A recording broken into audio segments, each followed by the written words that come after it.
Ghislaine Maxwell is going to supposedly testify before Congress. There's a big fight. They tried to get the Epstein documents out of a court in Florida, and then an Obama-appointed judge said, no, you can't do that. And it's an ongoing thing. And I've told you, I really don't, excuse me, I really don't want to, I'm getting burnt out on talking about the Epstein thing. But it's in the news, and it's becoming increasingly relevant, so we have to keep talking about it. So you had an article from the Wall Street Journal comes out last week that said he had signed over this letter to Epstein, and he had drawn him a picture, and it was, Trump had said this and that on a recording. And if you read it, it really doesn't sound like Trump. It doesn't sound like any conversation. It sounds like the person who wrote that spends the majority of their time on Reddit and doesn't understand how actual humans interact with each other, because that conversation did not sound like a conversation between two people I've ever met in my life. It doesn't sound like anybody having a conversation. So Trump comes out and says, that wasn't me. I've never drawn a picture before. I don't draw. Well, as it turns out, Trump used to draw pictures annually for some fundraiser. People would bid on it for a charity, and the highest bidder would get it, and the money would go to whatever charity it was for. So he lied again. And it's just like, dude, how much deeper are you gonna keep digging yourself on this thing? How much worse is this gonna get? I mean, they bring it up, and people bring it up, and you don't just dismiss it. Everything. He freaks out about it. I don't draw pictures. I've never even had a pen before. I've never held one. What is a picture? What are you talking about? He freaks out every time. And it's like, bro, what are you doing? Because I came out when this happened and I said it doesn't make sense that he was on the list. They've thrown all these bogus charges at him to prevent him from being president. Why wouldn't they just lead with that and nuke this whole thing before it started? That would be pretty damning. But now I'm starting to wonder, like, okay, maybe there is a reason they didn't release it and they need to go back to the drawing board. Maybe he is on this list. Why else would he keep? It's one thing to dismiss it as nonsense. It's another thing he just keeps digging. He comes out and says that it was a conspiracy and a hoax made up by Barack Obama and Hillary Clinton. The list didn't even exist. And then we get this I don't draw pictures thing, and he's obviously irritated by it. We find out that before this Wall Street Journal thing, which looked like a total hoax once again until he opened his mouth on it, we find out Vance traveled to Montana for a private meeting with Rupert Murdoch and senior Fox News executives right before that article got published. By the way, Murdoch owns Wall Street Journal. Like, what are they doing here? That tells me there's one of two things here. That tells me that Vance has one of two angles. Number one, he's being a loyalist and he's going to do damage control. Number two, he's watching this and going, oh, I mean, I don't have anything to do with this. When Jeffrey Epstein was doing his thing, I was 12 years old, obviously.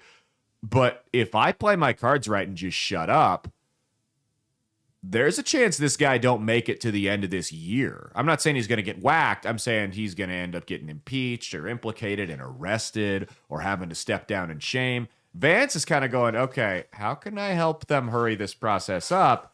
Because I can be the president before his term even ends if I just shut up here. So I wonder, is this a damage control thing or a coup?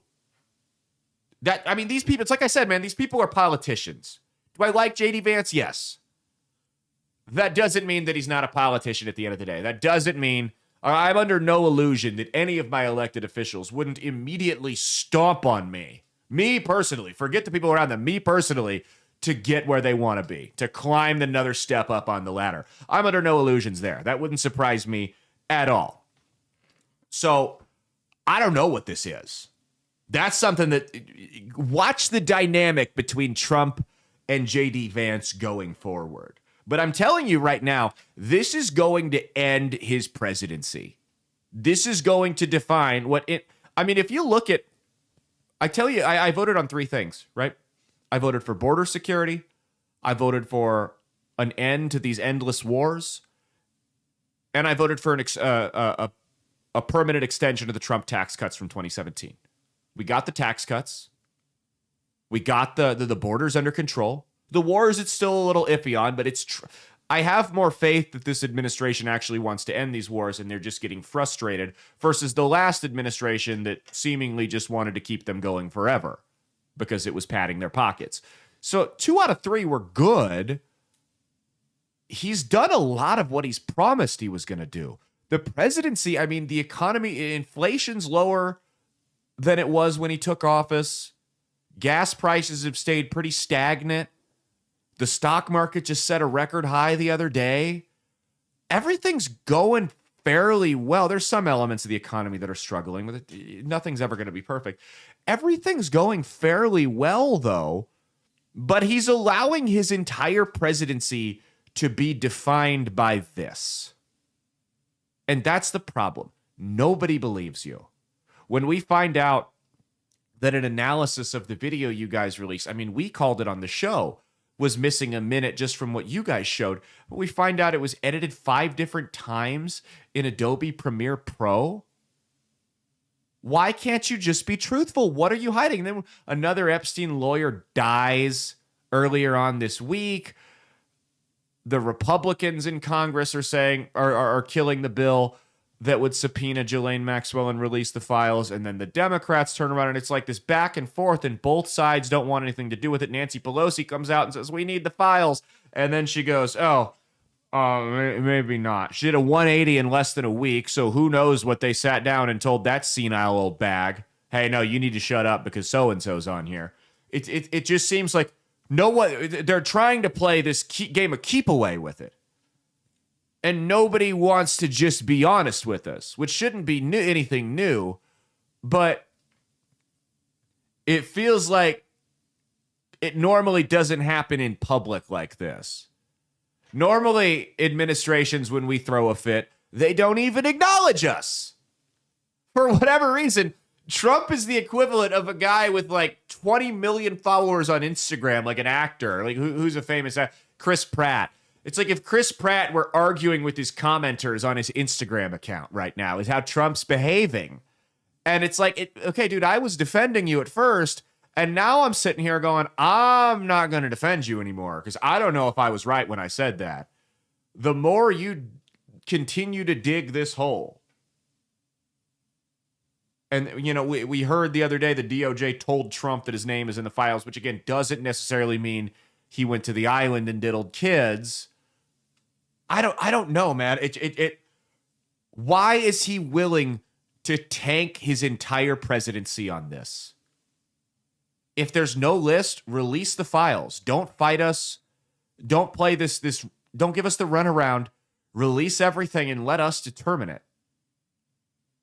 But the more he drags his feet and the more he tanks his approval rating and his presidency as a whole, the more people are going to start to ask, and rightfully so, by the way, hey, what did they have on you? What did you do?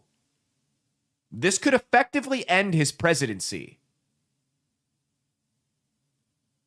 You know, I mean, they're losing the entire coalition that they built on this.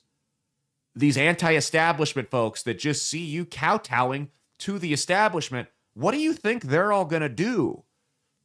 This MAGA movement that you've started will not exist in the capacity that it does within the next few years because of how untruthful you've been on this whole thing. And I know that's going to piss people off because there's the cat turd retards that just believe everything Trump says.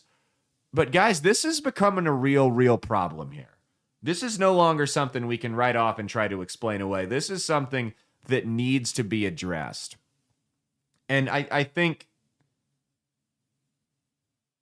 at the end of the day, I think what it is I think the I still stand by my original theory, which is that they didn't realize what an intelligence asset this list was. That's genuinely what I believe. Because And I firmly believe Ghislaine Maxwell was an intelligence asset, by the way. When her father passed away, you had not one, not two, but three former prime ministers of Israel at his funeral. That is a powerful man with deep connections to that country. If 3 presidents showed up at my funeral unexpectedly, everyone would be sitting there going, wow, what did Caleb know? What was he in on? You know, that kind of thing. Same thing for her. What information? Like, this had to be a honeypot. Because here's what I know more about human trafficking than the average bear. I'm more well-read on it. I can't go into details, but I can tell you I know more about it than probably 90% of the people you talk to. Ghislaine Maxwell's role in this operation would be that of a quote-unquote, it's called a bottom bitch, right? She's the one, probably the trafficker's first victim. She will go out and she will recruit the other women because young women are more likely to trust other women than they are men, right? So she'll go out, she'll recruit the other women, talk about all the money she's making. She brings them into the fold, and then they start pimping them out. There's more to it than that, but that's the long story short. That's the 60-second rundown there.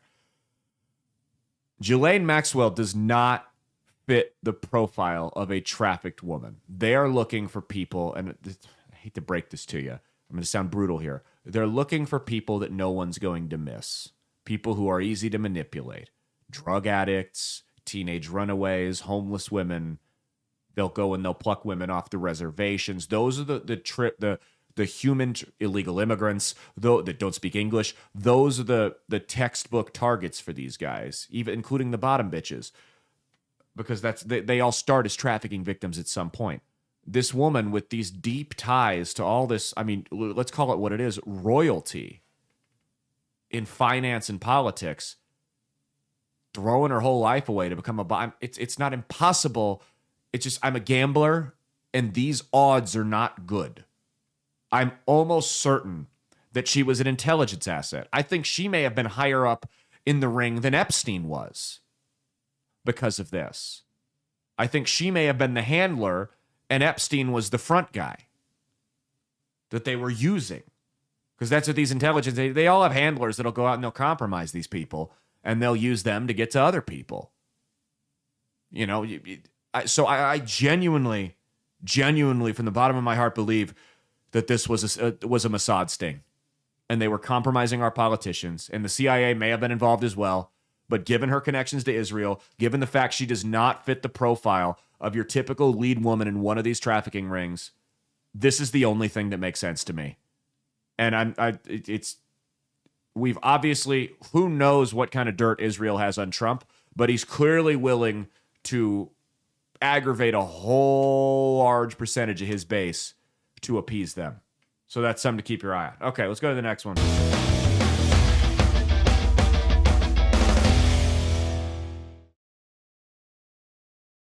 Hey, thanks for watching. If you liked what you saw, be sure to click the link in the description to get the full episode on Rumble. If you prefer to listen along, you could actually get us on Spotify, Spreaker, and iHeartRadio. You can also go to www.outlawstreamers.com to learn more about not just my show, but tons of other great shows and all the exciting projects they have coming up. Follow my socials at Caleb Isn't Funny on Twitter and Instagram, at Caleb Salvatore Comedy on the Chinese spy app that is TikTok, and be sure to like and subscribe to this YouTube channel. Thanks, and we'll see you every Saturday for brand new episodes of That's Based. Peace.